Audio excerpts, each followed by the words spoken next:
හරියටම ප්‍රමිතියකටම කොට්ටුරයක් මහගන්නේ කොහොමද කියලා. ඉතින් මේක ඔයගලන්ට වෙනස්ම අත්දැකීමක් වෙයි. මොකද මේක දැන් එන්නේ ඉස්සරහට උත්සව කාලේ. ඉතින් ඒකෙදි ගෙදරට ප්‍රයෝජනයක් වෙන එකම බිස්නස් එකක් විදිහට කොට්ටුර බිස්නස් එක කොහොමද කරන්නේ කියලා එකම බෙඩ් සීට් එකක් කරන හැටි මම කියලා දෙන්නම්. ඉතින් මේකේ හරිය නිමාවක් එන්නේ හරියටම මිමි ටික අරගෙන මේක බ්ලොක් එකක් හදාගෙන තියාගන්න. එතකොට ඔයගලන්ට ලේසි. ඉතින් මම අද මේක මගේ ළඟ තිබුණේ චීත්ත මැටීරියල් එකක් තමයි පාවිච්චි කරලා තියෙන්නේ. ඉතින් මෙතන ඔයගලන්ට ලස්සන නිමාවක් තියෙන බැලුවොත් පේනවා. මේ විදිහේ කොට්ටුරයක් හරියටම මහගන්නේ කොහොමද කියලා දැන් අපි බලමු. බලමු අපි මේකට මේ කොට් එකකින් මෙෂර්මන්ට් ගන්න කොහොමද කියලා. නමුත් මම සම්මත මිමි ටික දෙන්නත් හිතාගෙන ඉන්නේ. ඒ ටික මම දෙන්නම්. එතකොට ඔයගලන්ට බිස්නස් එකකට උනත් කොට්ටුර සහ බෙඩ් සීට් මහ ගන්න පුළුවන්. ඉතින් බලමු අපි මේකේ මිම්ම ගන්න හැටි. මේකේ පළල කොට් එක පිටින්ම තමයි අපි ගන්නෙ. බලන්නකෝ. මේ මැහුම ළඟ ඉඳන් අනිත් මැහුම ළඟට තියෙන දුර තමයි අපි ගන්න. මේකේ තියෙනවා 19ක්. ඒ කියන්නේ මෙතන මේ පැත්තට 19ක් තියෙනවා. මේ පැත්තෙත් ඒ වගේමයි. මේ පැත්තේ ඉඳන් මෙහෙට තමයි ගන්න. මේකේ තියෙනවා 29ක්. දැන් බලන්න මම මේකේ රූපසරහනක් අඳින්න කියලා හිතුවා. මේකේ දැන් කොට්ටේ ප්‍රමාණය තමයි මේ පැත්තට 19ක් තියෙනවා. මේ පැත්තට 29ක් තියෙන. කියන්නේ මේ පැත්තට 29යි අඟල්. මේ පැත්තට තියෙනවා 19ක්. එතකොට කොට්ටේ මැහුම් වාසි නැතුව තමයි මේ ප්‍රමාණය තියෙන 19යි 29යි. පළල 19යි උස 29යි. ඊට පස්සේ අපි හදා ගන්න ඕනේ මේකේ මැහුම් වාසිත් එක්ක කොහොමද කියලා. මේ කොටස කැපෙන්නේ අඟල් 20ක් පළල, අඟල් 36.5ක් උස කොටස් එකයි. ඒත් කැපෙන්නේ. එතකොට මේ පැත්තට මැහුම් වාසි භාගයක් තියෙනවා. මේ පැත්තට භාගයයි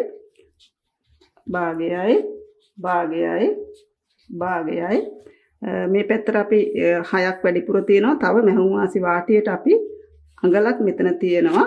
ඒ විදිහට තමයි මේක මෙෂර්මන්ට් එක හදලා තියෙන්නේ. බලන්න දැන් මේකේ එක කොටසක් කපන්න ඕනේ 20ක් පළල.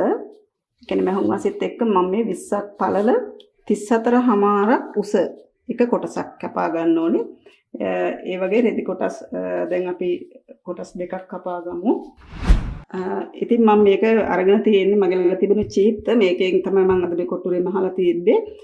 ඉතින් මේ සාමාන්‍යයෙන් කොටන් රෙදි ගන්න පුළුවන් ඕගොල්ලන්ට ඕනම ප්‍රමාණයකින් කඩේකට ගිහිල්ලා ආවම කොට්ටුර වලට සහ බෙඩ් සීට් වලට වෙනමම රෙදි වර්ග තියෙනවා. ඒ කඩේකින් උදව් අරගෙන අපිට අවශ්‍ය රෙදි ප්‍රමාණය ගන්න පුළුවන්.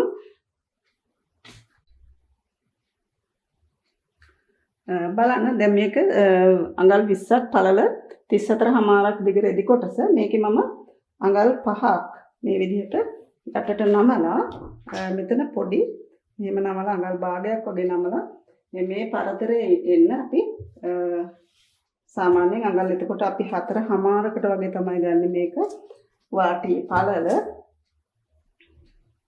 මෙහෙම 4.5කට එන්න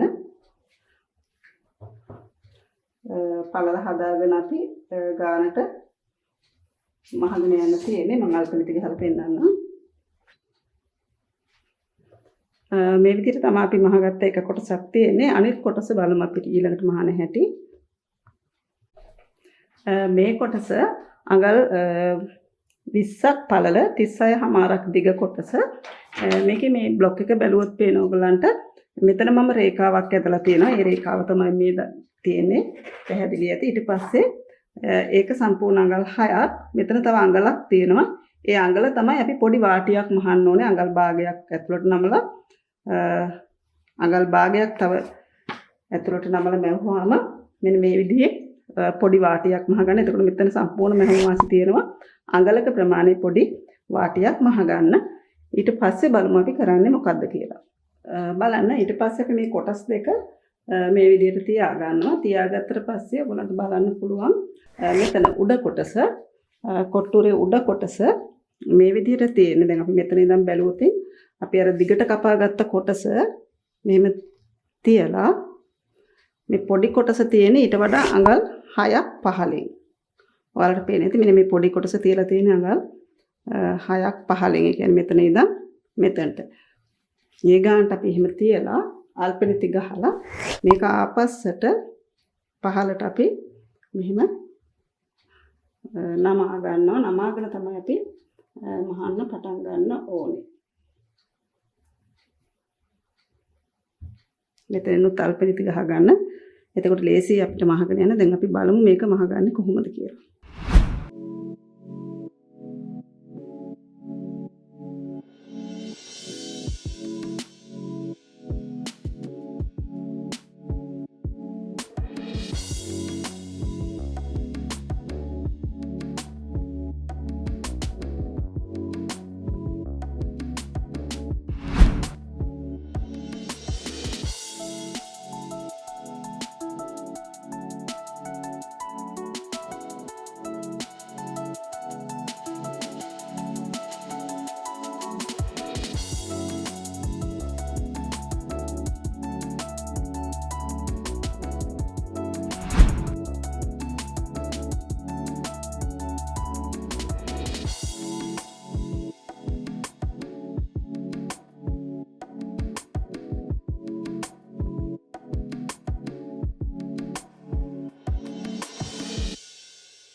මේ පහළ ඉඳන් කොට්ටෝරේ කටපැත්ත නෙවෙයි අනිත් පැත්තේ ඉඳන් මම මහන්න පටන් ගත්තේ.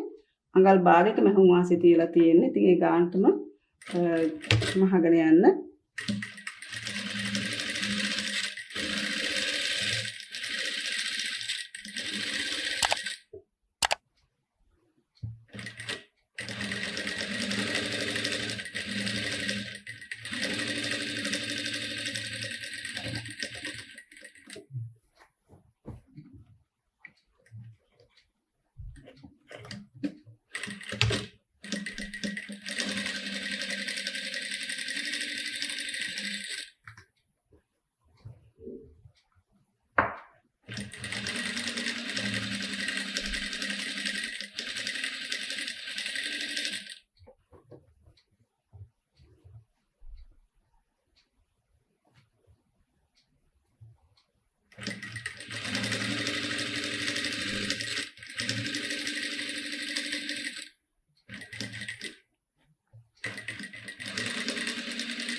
මෙතනට මෙහුවා. ඊට පස්සේ අපිට පුළුවන් මේකේ අනිත් පැත්ත අහගන්න.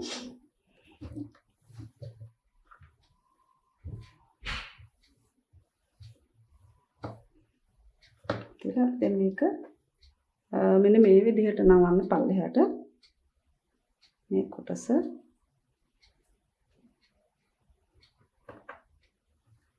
පහළට නවන. එතනත් අපි අඟල් භාගයට හිටින්න තමයි මහගෙන යන්න ඕනේ.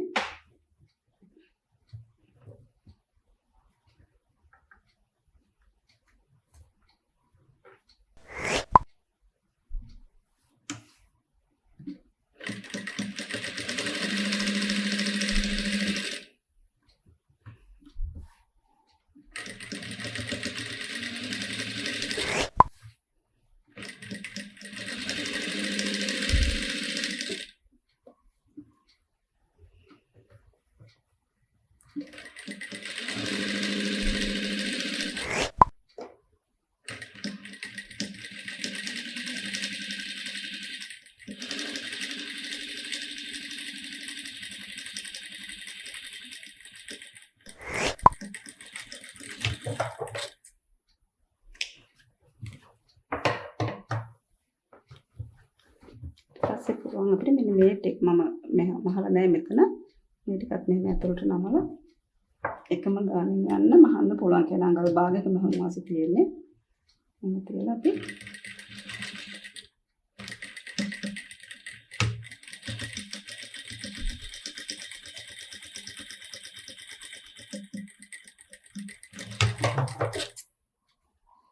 ඊට පස්සේ පුළුවන් ඔයාලට මේක කාලට හිටින්න මේ මහුම් වාසිය ඕලොක් කරලා දාන්න. ඊට පස්සේ බලමු අපි මේක අනිත් පැත්ත හරවන හැටි. මේක දැන් අපි අනිත් පැත්ත හරවන මෙන්න මේ විදිහට.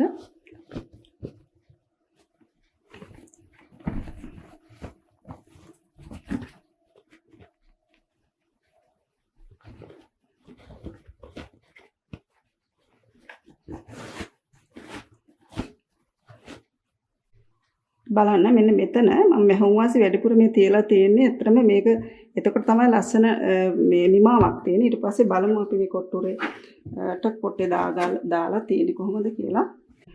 මේ විදිහට තමයි අපේ කොට්ටේ දාපුවම කොට්ටුරේ තියෙන්නේ. මෙතන බලන්න මෙතන තමයි ලස්සන නිමාවක් තියෙනවා. දැන් මෙහෙම පෙන්නොත් මේක කැතයි. ඒ හින්දා තමයි මම මේකට ලස්සනට මේ විදිහට වාටියත් එහෙමයි. මෙතන මෙහෙම ඇරලා තිබුණොත් මෙහෙම කැතයි. මෙහෙම දැන් කොට්ටුරේ තිබ්බහම ඔයාලට පේනවා මෙතන පොඩි වාටියක් එහෙම තිබුණොත් මේක හරි කැතයි. මේ විදිහට තමයි තියෙන්නේ. ඉතින් උත්සාහ කරලා බලන්න. වීඩියෝ එක දැන් මම බිස්නස් එකක් විදිහට කරනවා නම් ඔයගලන්ට සයිස් chart එක දාන්නම් මේකේ. එතකොට පහසුවෙන් කරගන්න පුළුවන්. ඉතින් තවත් මෙවැනි පාඩමකින් අපි හමු වෙමු. ආයුබෝවන්.